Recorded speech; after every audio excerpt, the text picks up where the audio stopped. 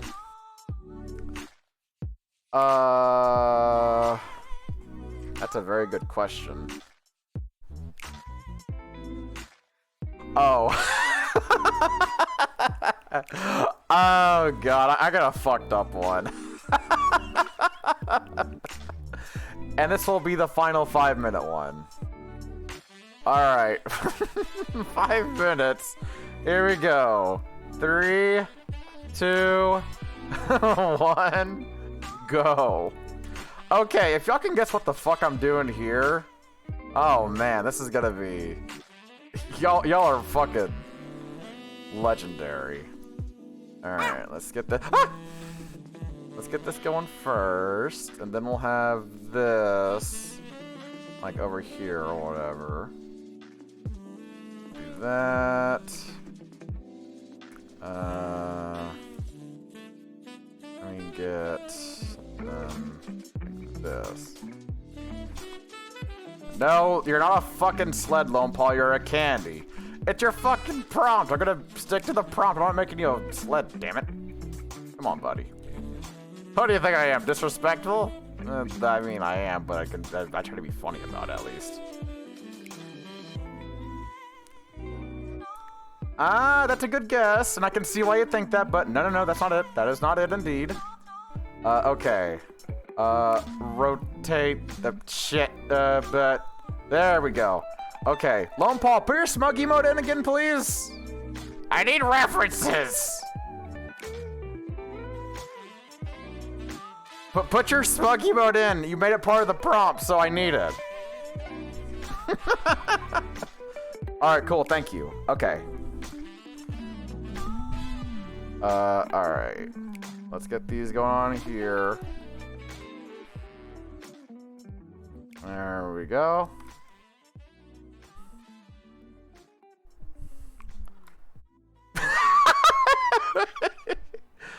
Guyan got it.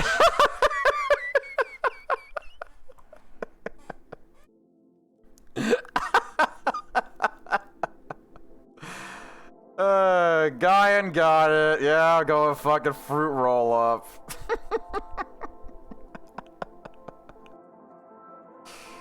Oh boy. Okay, so it's like this little bit like right here. And all of this will just be like this. Okay. Oh god, it looks so fucking cartoony. Oh god. It looks so cartoony. I'm actually in love with it. But man, what a wild ride this has been with the great Ace Attorney. Jesus Christ.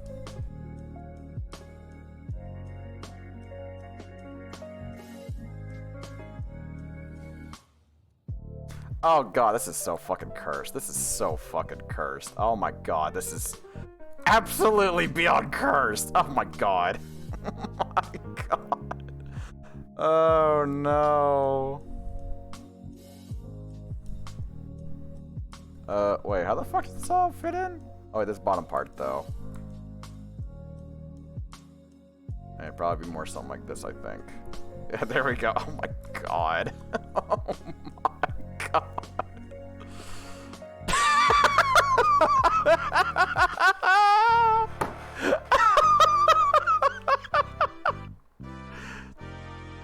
Oh no. Oh no.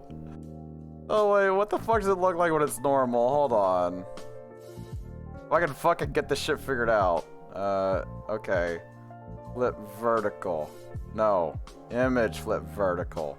Okay, now image horizontal. Oh my god.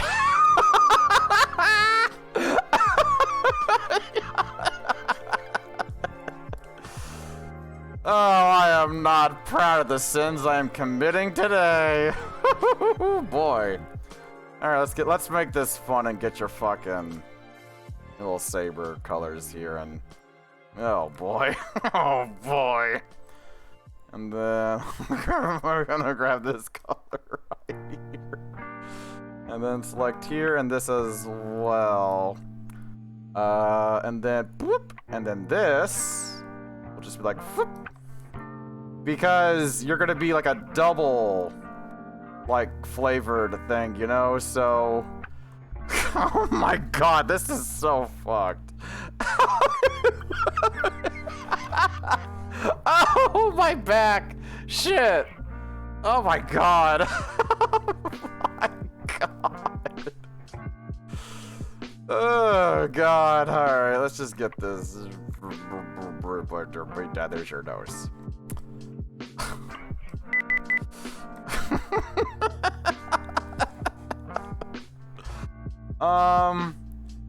So here you go, Lone Paw.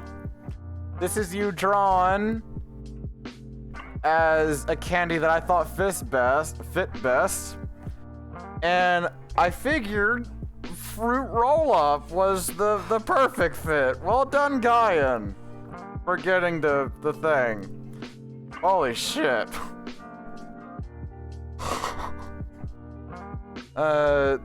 Lone Paw as candy for the file name. Oh boy. I think I like my candy choice. Oh, I'm excited to see what y'all came up with. All right, let me get this copied, and because the smug was a part of it, you become smug. But there you go, Lone Paw. You love it? I'm happy you do. Lone Paw, I only picked fruit roll-up because you're a fruit. That's my entire basis for picking it.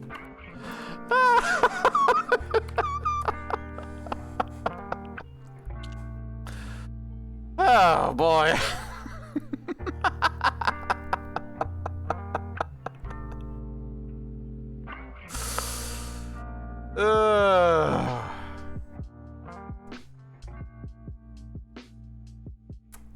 All right. Let's get that shit marked. And okay, now we're on to the 10-minute ones. I hope that was everything you wanted and then some, Lone Paw. I hope you enjoy being a fruit roll-up.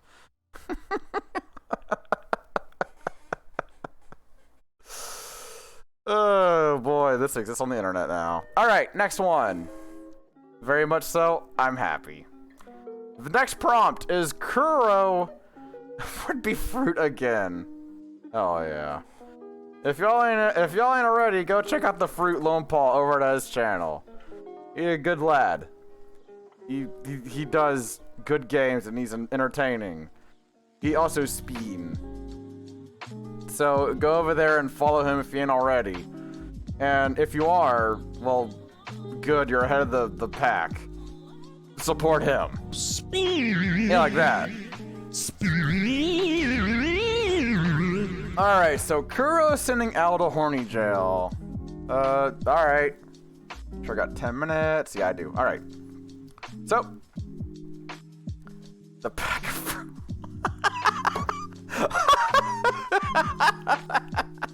Yeah, that works.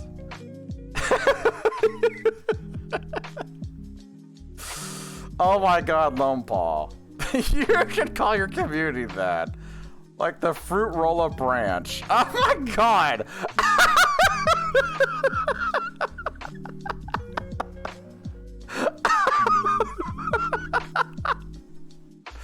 Oh, the fruit roll-up branch. Fuck me. Alright, we got 10 minutes to do this prompt. Just fucking whatever. 3, 2, 1, go. Oh, boy. Alright, let's get the horny jail done over here. Actually, I'm not gonna have it covering the thing. I'll put it like right here. And hold on a little bit longer. Ooh, there we go.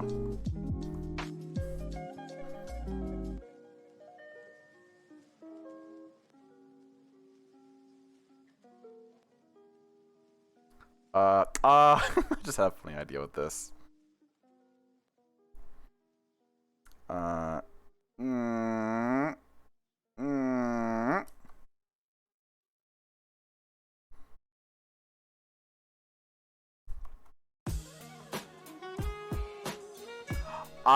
I got scared for a second there. I thought this was a different specific song.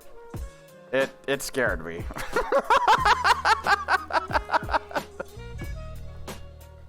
I was just like, oh god, not again!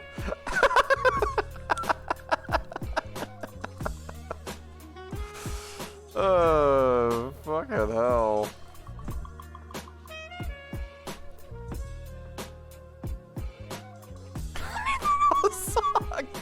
Well, I think I sent to you before, didn't I, Chips? I think is it the one that I was that was clipped or whatever?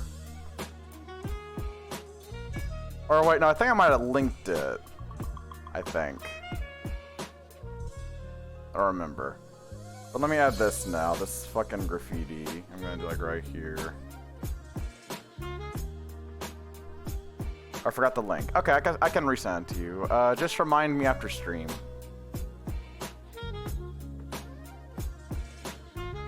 There you go.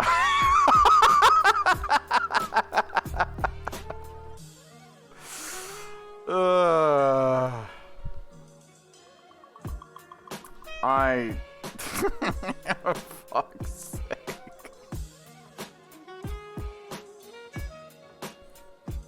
There we go. We got our bars, then we got our fucking door right about here. So here we go. We have our entrance to the I'll make it like one full. There we go. Yep. There we go. Right. Here's our horny jail. Now we need Kuro and Owl. I'm gonna draw Owl in a birdcage. I guess that makes sense. I don't fucking know. I don't fucking know. Okay. Probably best to draw Alfred first.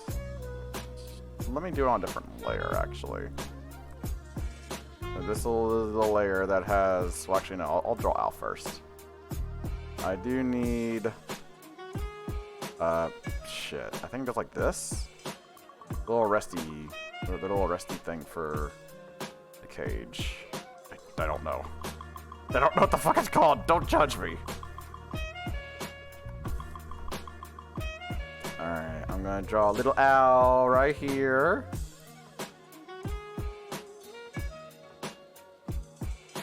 I'm just gonna like these little wings like right here.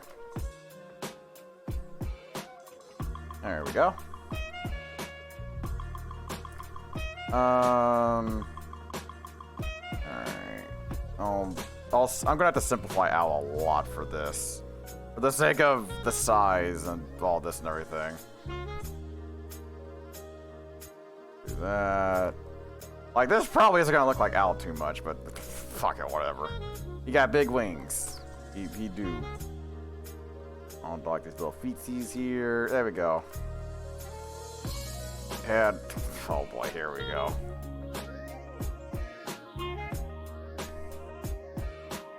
It's gonna be hard to see this, but I think y'all can tell what I'm doing here. It's too hard to see this. I need to go like a different size or something. I don't know. I might just do like this, I guess. I don't know.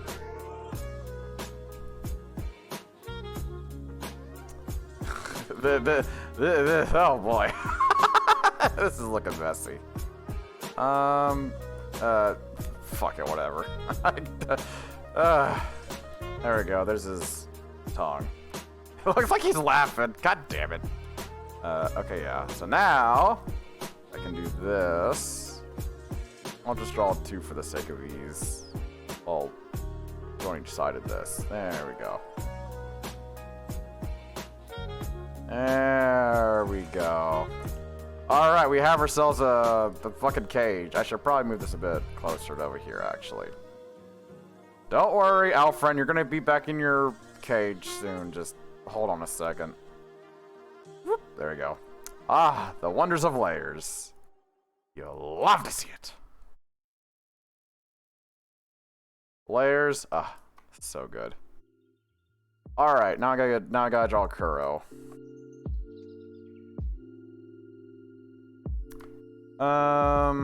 Let's see. How am I gonna do this? Am I gonna be lazy? Maybe I'm gonna be just a little bit lazy. I hate to be a little bit lazy, but I'm tired. It has been a day and a half for me. Honestly, for the past several days, it's been hard. I'm not gonna lie to y'all. It's been a little bit hard because I've had some back pain, but I'm getting through it. I am most def getting through it.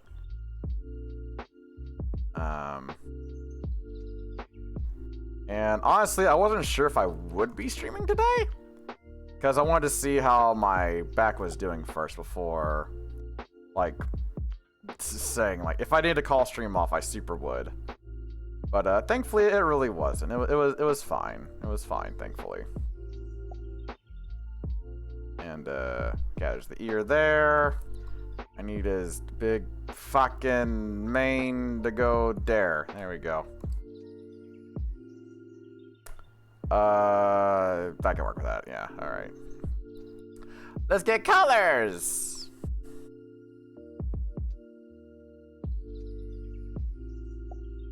But hopefully y'all did enjoy today, because I sure as shit did. Oh my god. And it's also nice to have a resolution finally. It was really nice. And I already know I'm going to replace with it next week, or like for the time slot.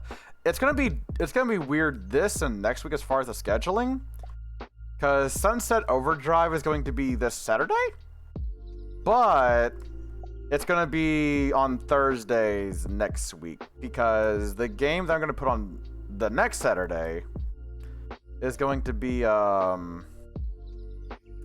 game that was suggested by the community. And I often try to ask, like, what days work best for people that suggest games, because they suggested the games. I at least want them to be able to see it. That kind of works, actually, I think. Yeah, I need to round this out more. Hey, Lucas, good to see you. How you doing, bud?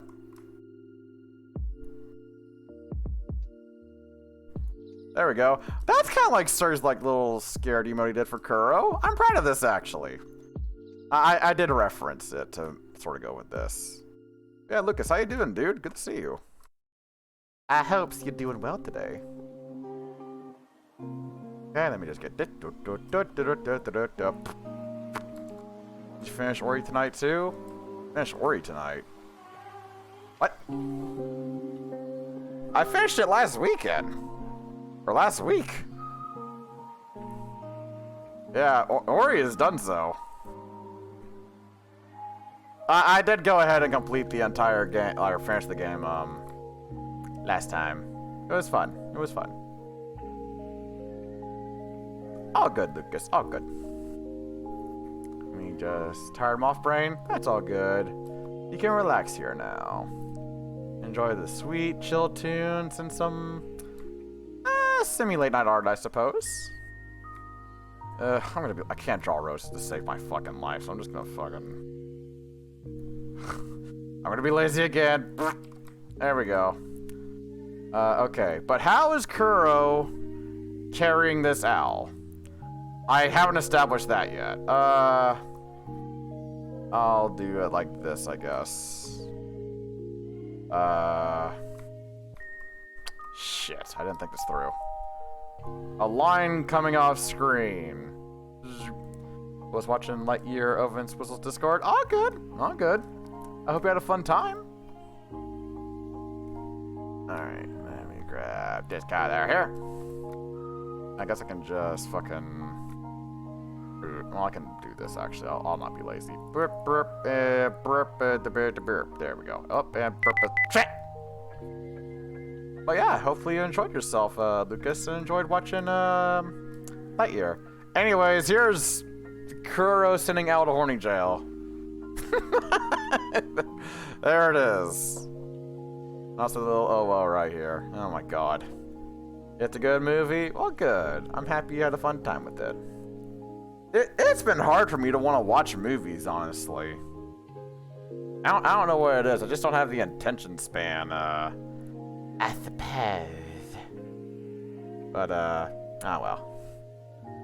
Alright, so Kuro send out to Hernie jail. There we go. Alrighty. Let me get this uploaded.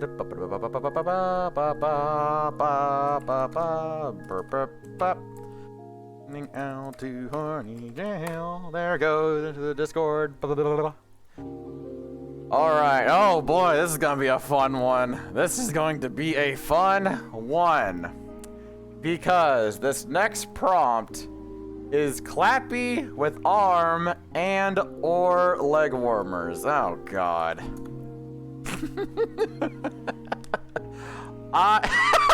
This guy. I'm terrified. Oh man, I just realized I do need something else for my ref though. Come here, you. I want this orange. If I'm gonna be having fucking arm or leg warmers, damn it, I'm gonna have fucking. They're gonna be orange as shit. I'll just make that small. I'll put it like about here, I guess. That works. Yeah. All right.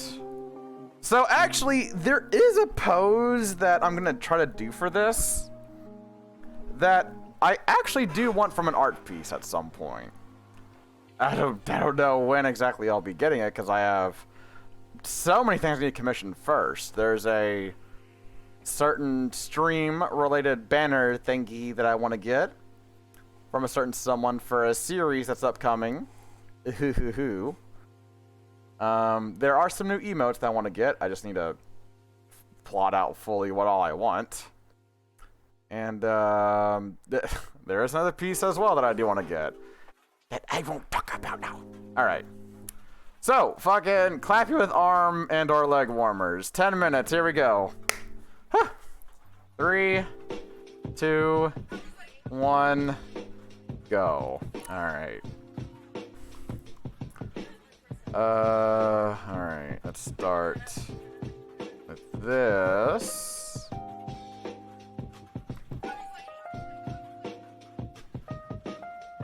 Now, I'm not really sure how to do this pose, like, too well.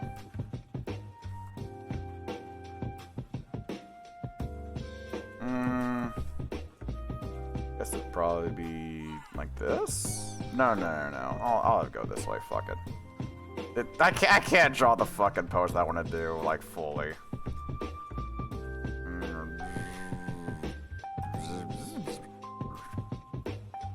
Shit, hold on. Like, at some point, I do want my Sona in a pose that's sorta like this. I'm not sure to, like, super show, like, what it is too well, because it involves, like, perspective-y shit.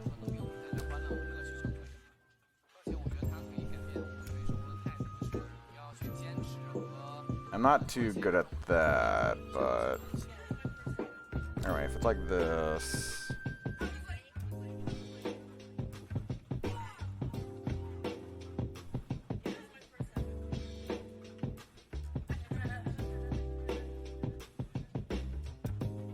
That is a wide as fuck hand, but hopefully y'all can see like what I'm trying to like go for here. It's like a sort of like dancey pose or whatever. I don't know. Okay, for the tail. I'm gonna try to make it like curve around or something. I'll worry about that later. I need to get through all this like right now. Or wait. Shit. No. I just need this going.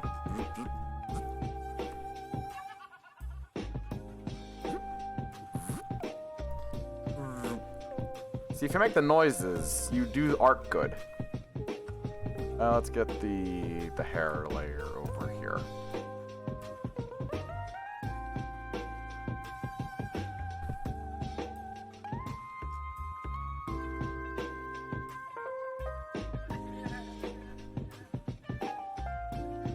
That's something like that works, I guess. Then select all that, and then we go perfect.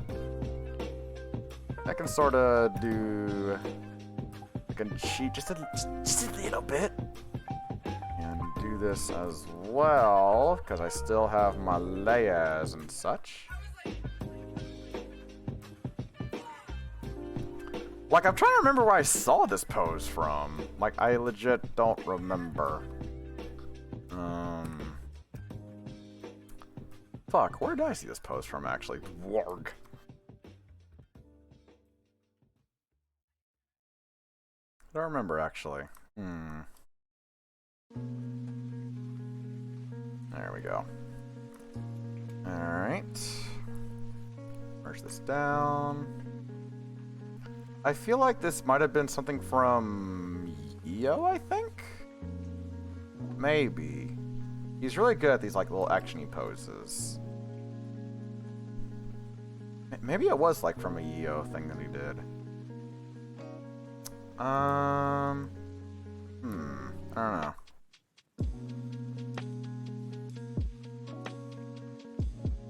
I'll have to look at his stuff later to see if it is what I think it is. I'll just do this.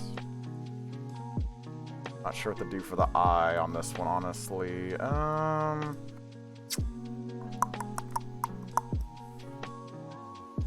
might just do like a little happy little like winky thing or something.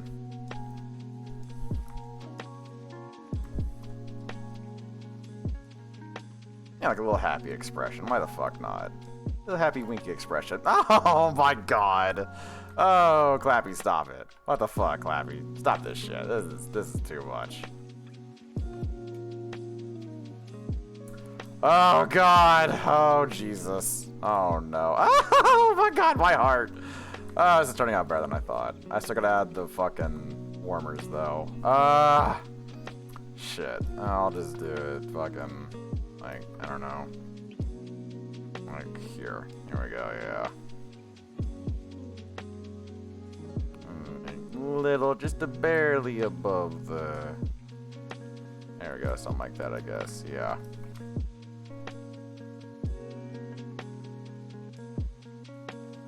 Or, wait, did they go all the way up the arm? Do they? Shit, I don't like to remember. Or is it just like the little... Fuck the hell. Arm warmers, let me see. It had to fucking... Okay, they go to like the shoulder, okay. So, these are kind of wrong. Shit. Okay, so about here is where they go for this one. And this one would go about there, I think. There we go, alright. So select both of these and then, there we go. They just look like floaties. Oh my god. And then, let me just make sure, leg warmers. Okay, these are the ones I was thinking of that are like a bit lower, it looks like. Okay. Right, okay. I had to remind myself of that. Okay, and they go from about the ankle up. Okay, so about here. About here. Okay. So about here.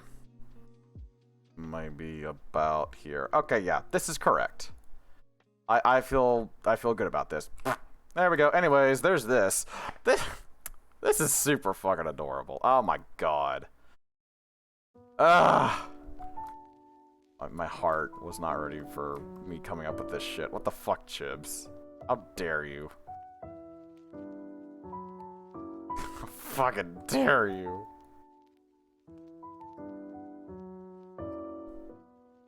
Got this. Not like little things over here, because this side should be showing more. Yeah.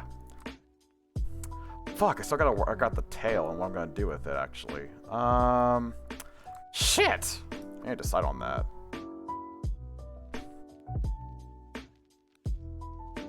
In a Kurt's fit outfit? Nah, cause honestly, like, I do want this sort of pose for something. Like, for an actual commission at some point. Fuck. I guess the tail would just be like curling out like this or something? Yeah, I guess something like this would work. Autumn RC1. Thank you for the follow. Wrap yourself in your favorite blanket, get comfortable, grab your breath of choice, and enjoy the show. Hopefully you are doing wonderfully tonight. All you're missing in the Kurtz fit. I mean, yeah, that's true, I suppose. I mean, yeah, I guess you're not wrong, actually, because everything else is kind of here. Yeah. Don't worry, stream elements. I noticed you. Calm the fuck down. Don't worry. I see you. You are noticed. You are valid. You're all valid.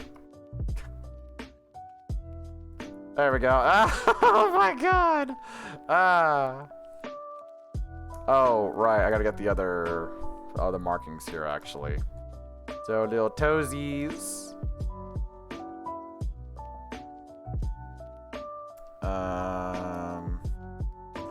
Now I know there's like this small Leader Ace theme workout over here. Oh god. Fucking, I don't remember what it's called, but look up like 80s aerobic workout theme song or something.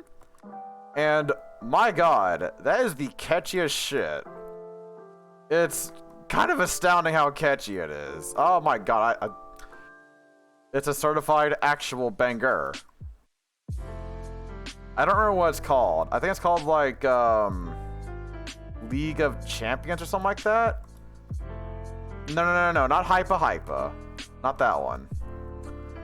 I do know that song though. That is also a very good song. I think it was like the National Aerobics Championship theme or some shit like that. I don't remember. I hate it.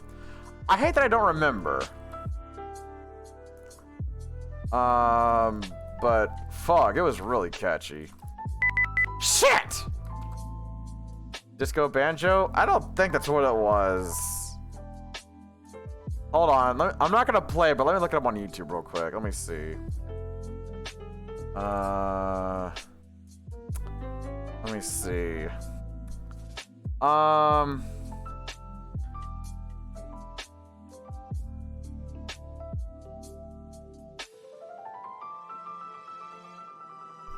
The fuck was it? Oh yeah, here it is. Thai Par National Aerobic Championship theme. I'll just copy the link for y'all. There you go. There we go.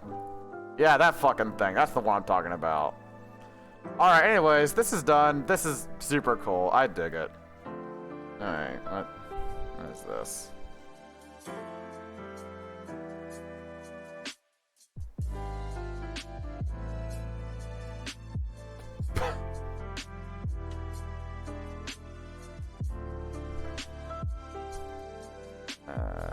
There we go. Right. There's just a running man. No, that's not what the song. That's just what the song is. That song. It's so good. Anyways, I'm gonna put this in the Discord now. So save as it huffs. Oh god. Oh god. Clappy with arm leg warmers. Honestly, I'm proud of this one. This is super adorable. I like this. Like, I want to get, like, my Sona in this pose at some point. Maybe not with the arm and leggy warmers, but this general pose is, like, super fucking happy. Alright. So, Clappy with arm and or leg warmers. Cool. There we go. Into the Serviere with it. Alrighty, we got one more left to do. And that one is a tiny Yui riding Clappy's shoulders. Pride ooh woo. So, because it is part of the prompt, Yui is going to be pride ooh wooing till the cows come home. Alright, yeah, it's at step 5. Alright. Alright. I need to give me a drink. Let me get a drink quick. Hold on.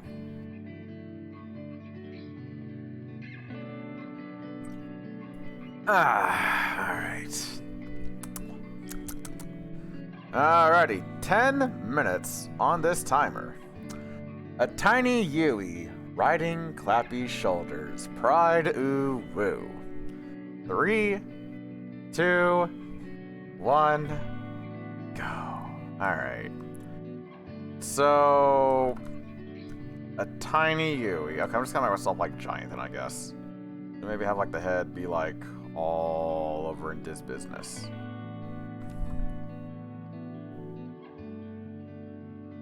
There we go.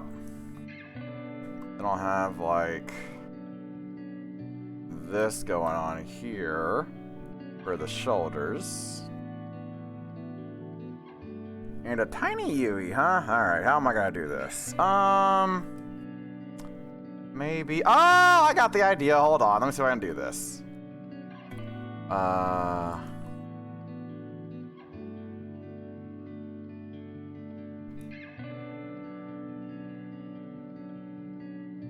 Oh my god, Clappy, please.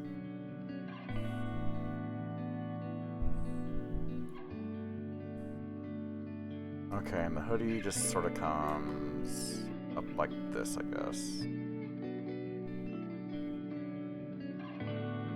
That kind of works. And get rid of all this around here, though. Okay, so maybe it's not gonna perfectly be ooh-woo, but fuck it, whatever. Fuck it.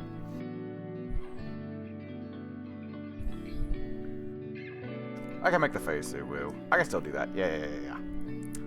Okay. Is there anything? Wait, is that? Okay, let me just get rid of that. And there we go. Merge that down. Actually, add another layer as well. Okay, so this is going to be head. I guess something like this for the head. I don't know how to draw heads. But I'll work at that. And this is going to be the hair. Now, hair. Oh, God, help me. I don't know how to do hair. Okay, so I'm going to try this. Right? And then looks something sort of like this. Okay, wait, hold on. Something is happening here, and it might be good. I have no idea. It could be catastrophic, but I think it's pretty good. Okay, then bring that down to about here. And then, okay, bring it up and over. And, okay, hold on. This might be okay.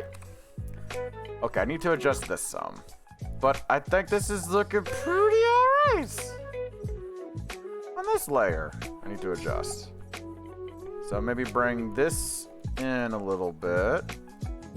So something like this. Honestly, I can just leave it like that. Shit. Okay. Wait, if I come over here and get rid of all this. Wait a second. Oh, that's so good. Holy crap, that works. That works immensely. Okay, cool. Wow. That turned out better than I thought. Okay, but she also must be ooh-wooing. I'm doing like a mixture of Bongo Yui and ooh-woo. Bongo Yu-wookie.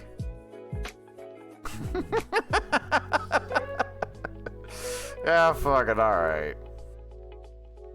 Oh my god! That's so good! Oh shit, alright. I like this. This is turning out super good. I ain't even got to my character yet. Alright. Oh, let me do it more like this since...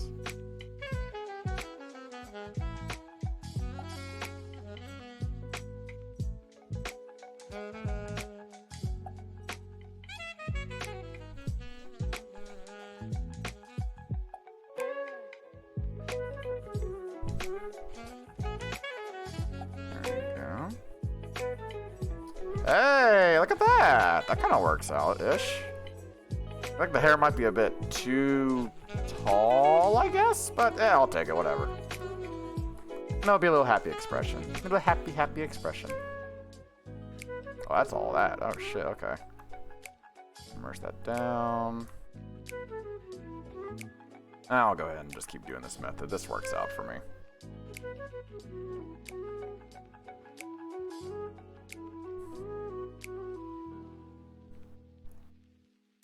I can work with this.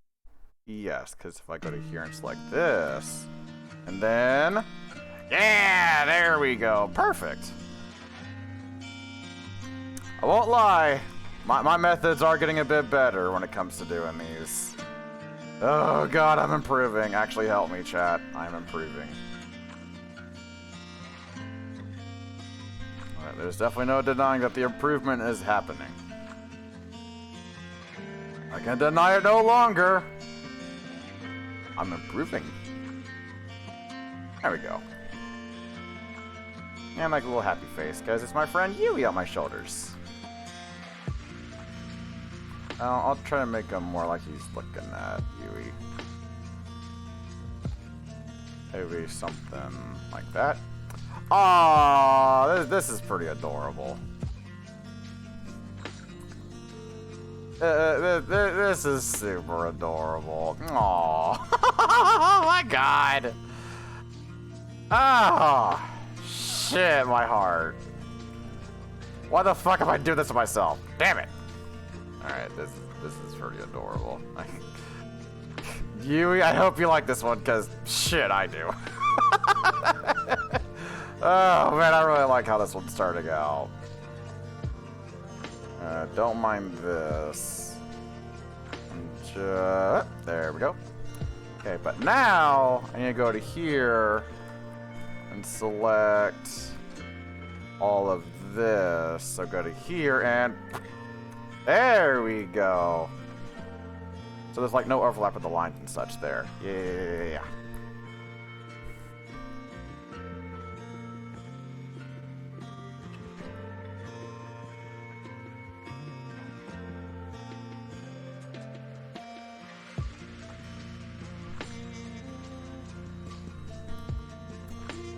Son of a bitch, this is really adorable. Oh god, why the fuck isn't this one that's gonna be so fucking adorable? Ah, my heart. I'm trying to draw it, but it's too crushed by this very, very adorableness here. Fuck. Shit. I also need this as well. I'll just have like little whoop, whoop, like for the arms and stuff. God damn it! Chat! It's adorable! Chat! Shit! It's adorable! Ah, fuck, it's adorable as hell! Ah! Help! Help me, chat! I need help! It's adorable! Ah!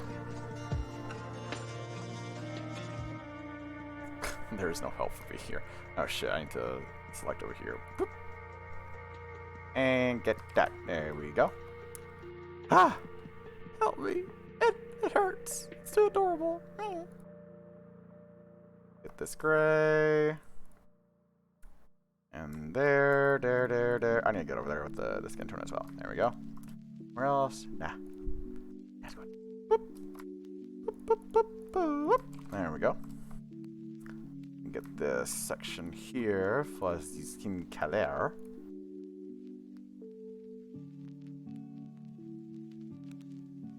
There we go.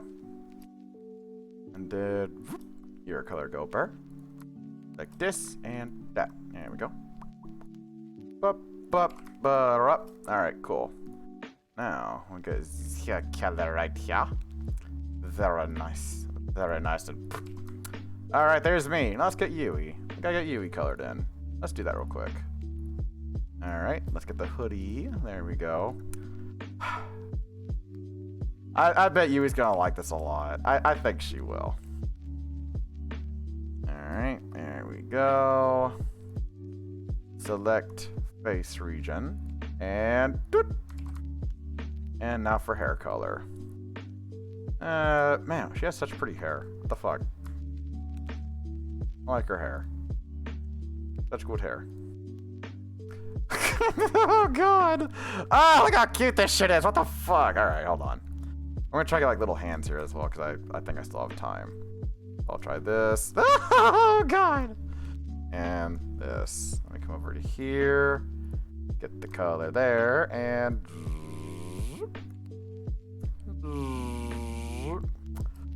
Fuck. Oh my god, this is so adorable! Oh shit, and time is also up. Man, I am so proud of this one. What the fuck? Look at this! Yo, look at this! What the fuck? Oh my god. Oh my god.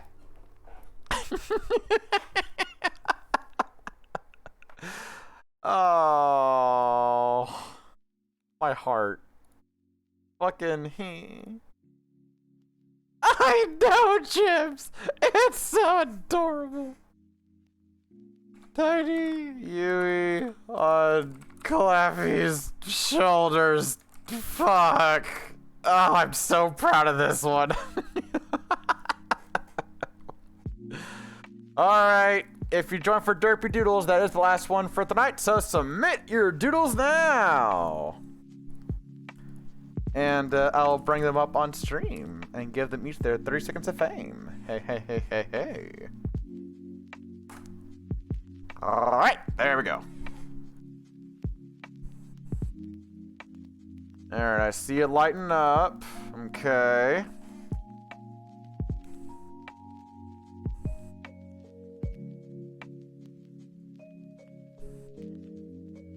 Aw, such a cute emote. Oh man, those hype train emotes. Ah, they're pretty pog. Okay. I don't know if everyone's submitted. I don't want to check it to risk spoiling myself. I don't want to ruin the surprise for the details. Well, I suppose while I'm waiting, I can get these moved to the archive now. There we go. Alright. Let me know whenever y'all are fully submitted. And then I'll start bringing them up. In the meantime, I should probably get my timer set for the 30 seconds. There we go. All right.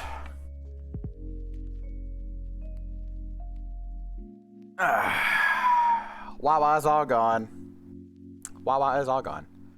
But I'm the only one so far. Okay. I know Chibs likes to join, so I'm going to assume she's still in the process of saving hers and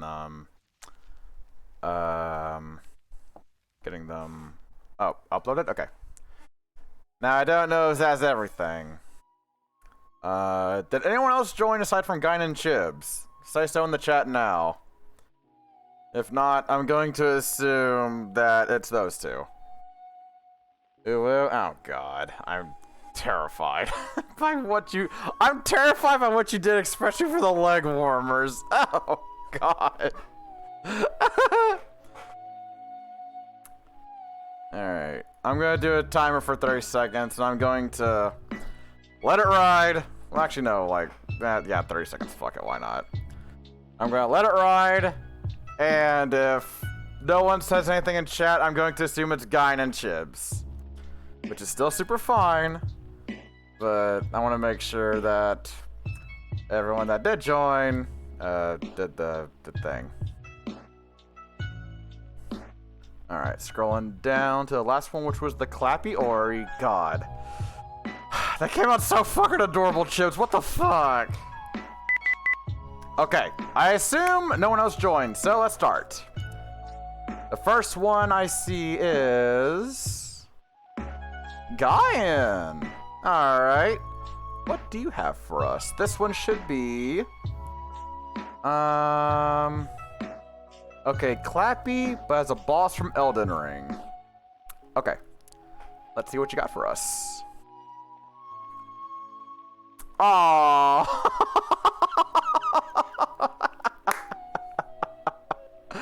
Aww, this is so adorable. Okay, yeah, you got my personality down completely accurately. I would not want to be like a fighter. Fuck it. Okay, I do recognize this. Praise the sun. That's a good one. That's a good. Like your uses of castles, like the towers and stuff here. It almost looks like a Dungeons and Dragons sort of thing. Is it just me that sees that? I think it might just be me that sees that. That's fucking cool. I like that. And yeah, can we just not fight? Play any good games? Yeah. This is super me. Well done, Guyan. Well done. Alright, let's see your next one. This one should be the pirate one, I think, right? Yeah, okay. What do you have for piracy? Let's see.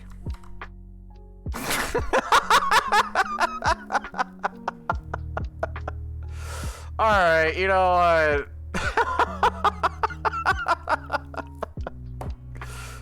Alright, I'll give it to you, Guyan. This is pretty funny. The RB booty ahead, and he put an ass card over our TOS over here. That's good. That got a good chuckle out of me. I do like how you got my markings over here, though. Like, you got both markings. Like, let's see.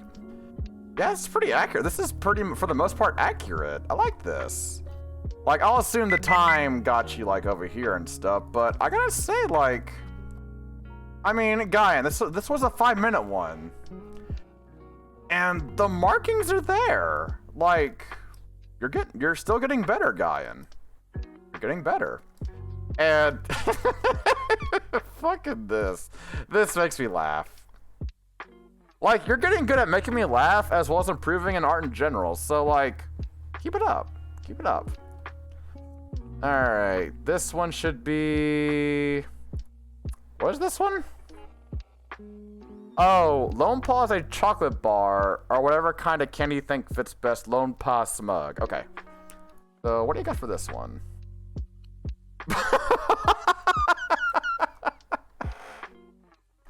Okay, is this, oh, it's a Payday. Okay.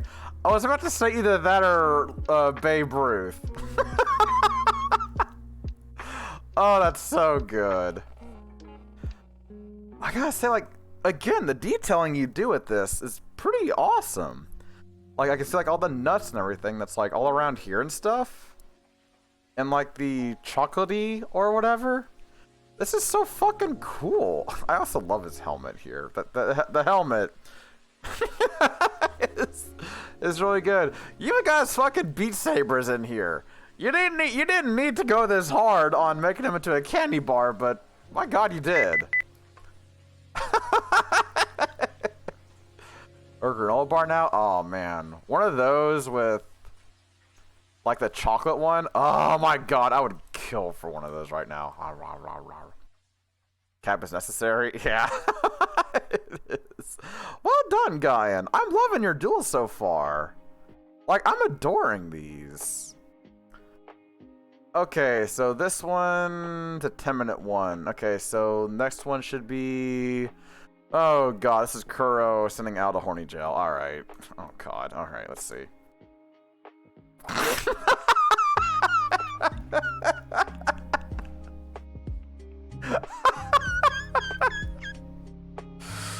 I gotta say, God, your duels are funny as hell tonight. I'm loving these.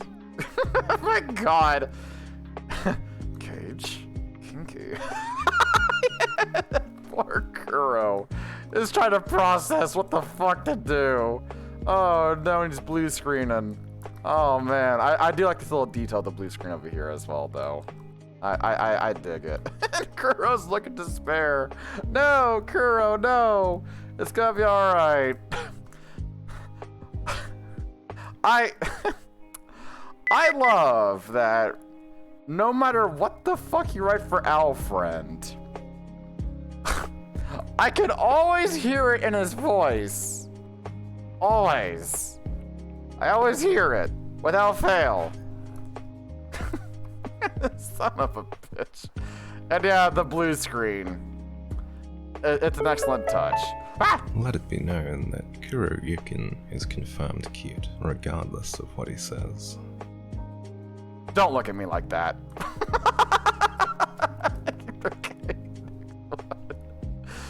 Oh, man. Alright, I believe this is the... Oh, it's the arm warmer one, I think.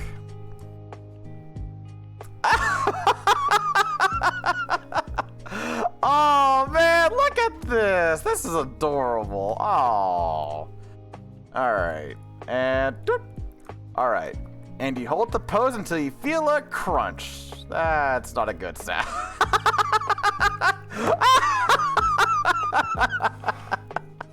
I like this. This is charming. You got me pulling my leg up and me holding it up and then crunch. Oh, fuck. Oh, dear. Yeah, I got the arm and leg warmers here. Okay, very good. I like this. This here reminds me of like my fucking what emote. Yeah, this one. That's the same energy I get from this right here. And I love it. It's just like, I have made a grave error. That's super what I get from this. I love this so much. Guy, and your duels have been awesome. What's your Yui one like? I have to see this right now. What is this one? I have to see your Yui one. Aww. I'm giving Yui a little piggyback right on my shoulders. My heart. Oh god. This is very fucking cute. Oh my god. Look how happy Yui is. Look how happy this little fuck nugget is. Oh. Oh man. Look at her having the time of her life up here. Guy, your duels have been awesome tonight. I love these and this expression. Look how happy she is. Look how happy this little shit is. This is the definition of a fun time between friends. It's so fucking adorable. Aww. Gaia, your duels were awesome tonight. Fuck. Which one's my favorite? Okay, for the sake of making me die of laughter, this one's my favorite. It's good. I like it. It made me laugh. Shut up. Let me have this. It's funny as hell. Alright, Chips. Oh, God. What do you... I'm terrified by some of the ones you have for me tonight. But let's see. So this one is me as a Elden Ring boss. Actually drew that butt into the TOS thing after the buzzer. That's funny. I like it. It's funny. Alright, so what do I look like as an Elden Ring boss? Damn, that's cool. That's really cool. Whoa. I look like a fucking... like, almost reptilian version of my Sona. This is badass. Whoa. Like, you still have, like, the rabbit tooth, like, right here. But you also gave me, like, little fingies. Like, claws as well. I definitely get, like, more reptilian-y from this. Like, the fucking, like, horns, like, up here and stuff. And holy shit, this is... has beard shit.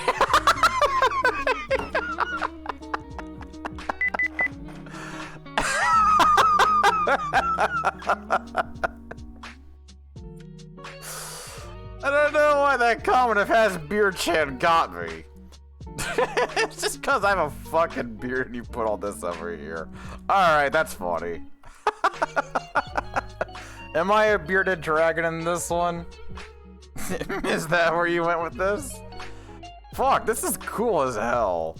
Alright, that's pretty pog. Well done, Chibs.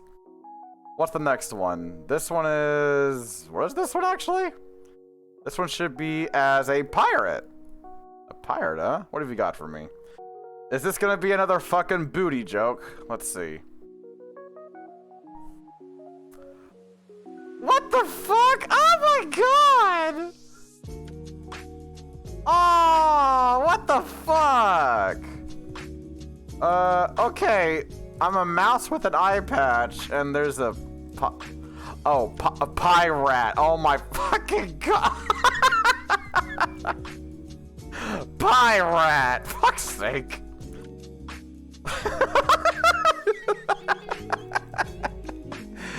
is super fucking adorable. Oh my god, look at me! Oh, and like that's a good ass looking pie. Only question is, the question that's burning in everyone's mind right now, what kind of pie is that? What kind of pie is that? Hmm? We can only think, like, what kind of pie is that? We gotta know. But this must be apple. Fuck yeah, I am so down for that.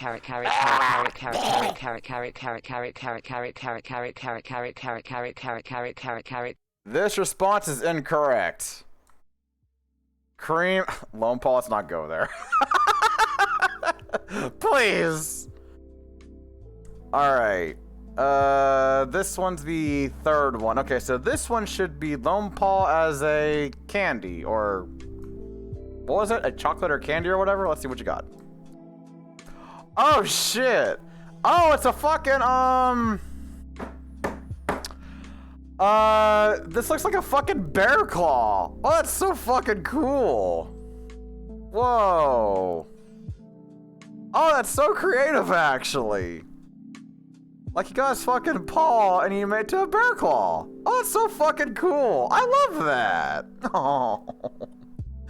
And you will know this name. Oh, you Chip. This is so good that, like, you got, like, the wrapping, like, creases and everything. Holy shit. You had fun with this one. I can tell you had fun with this, like, the, like, little bits of, like, the bubblies for the chocolate. I would eat this. Wait, Lone Paw. Just what? Oh my god, chips. Lone Paw. It just hit me.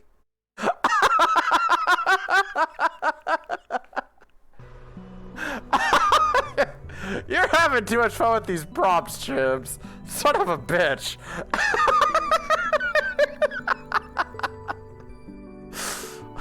Just one. Oh my fucking god.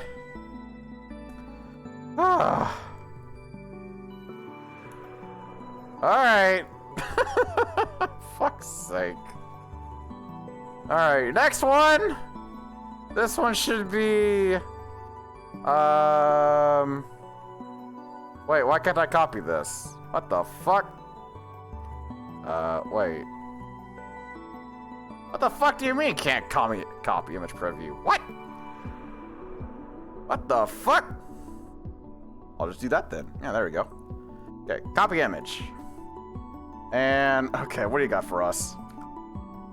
Oh my god! Oh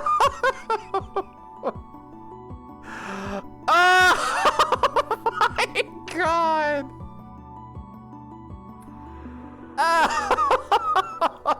Oh! Okay, I get a horny jail. You had so much fun with these puns. Look at Al! Oh, I want to pet the shit out of him! Look at him! You always have so much fun drawing Al. I love how the horns are taped to the fucking... Oh my god! I love how... The fact they have them taped to it just makes it so much funnier. This is so fucking cute, Chips. What the hell? Oh my god. Okay, I'm terrified for this next one. I am so terrified, because this is the one that you drew me an arm and or leg warmers. Oh god. Alright, I'm covering the eyes. About to post it. Y'all are about to see it first. Please be TOS friendly. Okay, I'm posting it now. My eyes. Naughty cat. What? Go to my room. Let me raid first after I finish this. So I don't see it yet. I'm about to cover my eyes in 3, 2, 1.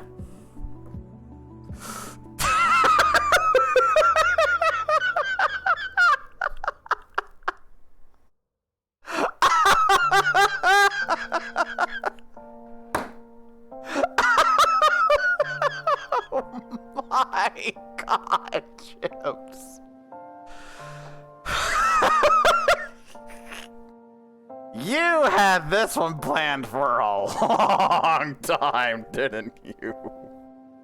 Holy crap. Oh boy. Wow. You had a lot of fun with this one. Yep, there's the arm warmers, there's the leg warmers. You fucking even added a garter belt.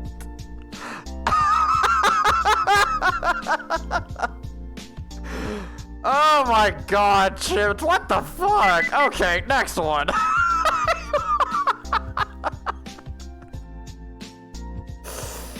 Fuck it, add one to the fluster counter, son of a bitch. My god. Ready, Clappy? What? It's time for your walk. Let me finish streaming! Alright, this one should be the Yui riding my shoulders. Please be TOS as well. Aww.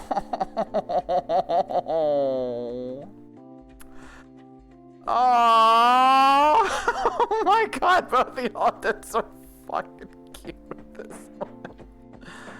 Oh, I love this expression here. I love how peaceful Yui looks. Oh, friends indeed. Oh, this is so fucking wholesome. What the fuck? This is almost like a fucking, like, just like a sketch commission from you, Chips. This is so good. What the fuck? I could see this being like, if I took the time to color this, I could see this being a profile pic, actually. That's how good this is. Holy shit, Chips. This is good. But, alright, I'm gonna be real with y'all. Fucking... This is my favorite one. I can't deny it. From all the ones that you did tonight, Chips. This is my favorite one. What the fuck? I'm done. I'm done. I'm done streaming for tonight. I gotta find someone to raid, but holy shit. Holy shit. I appreciate y'all joining me. This was a lot of fun. And honestly, I'm a bit sad that Ace Attorney. Thank you, please, thank you. You're too kind.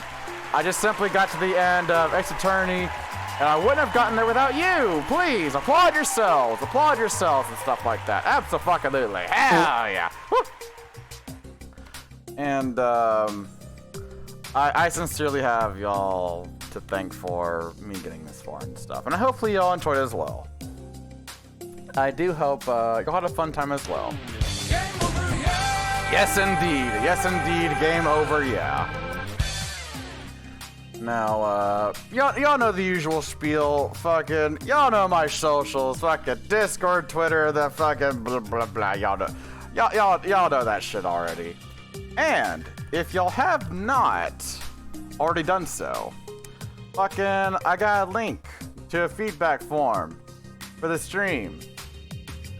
So, click that. Let me know what you've been liking about the stream, what you dislike about the stream, and maybe some things you want to see from me so I can improve for y'all, because y'all give me the time of day. The least I can do is continue to do my best for all of yous. Anything else? Oh yeah, a raid message, or a raid tag, I guess. Get that copied. And let's see. Ender is live. It's tempting. How long has he been going though? Let me see. About 2 hours. Yeah, why not? Let's go scare the crap out of him. Alright.